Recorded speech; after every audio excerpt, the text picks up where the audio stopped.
Simply adding or subtracting numbers isn't terribly powerful, but we can easily combine a number of operators to achieve far more powerful functions. Let's say, for example, we wish to build a number machine that will add 1 to a value and then double the answer. There are two specific mathematical operators being used here: add 1 and multiply by 2. To create this on the computer, we need to consider each operation at a time. Let's start by adding 1 to our value. This requires a simple add block from our operators menu. I'll drag and drop that into some empty space.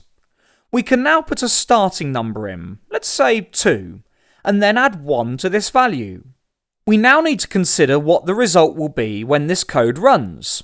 2 plus 1 is 3, so this block will result in the number 3. Let's now consider the second operation, multiplying by 2.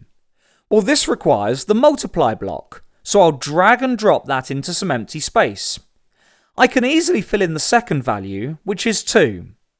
So what do we want to multiply by 2?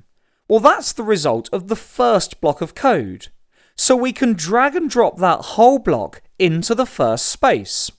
Now, whatever result is generated by the add 1 block will be multiplied by 2 in the times 2 block. Let's see this in action by adding it to a simple say block so we can see what's happening. As you can see, 2 plus 1 equals 3, which doubled equals 6, so 6 is shown. If I were to change the number 2 to say 13, we'd have a different result. 13 add 1 equals 14, which doubled equals 28. By combining a number of mathematical and logical operators, it's possible to create some very complex programs, but it's important to take it a step at a time, as very quickly things can get quite complicated.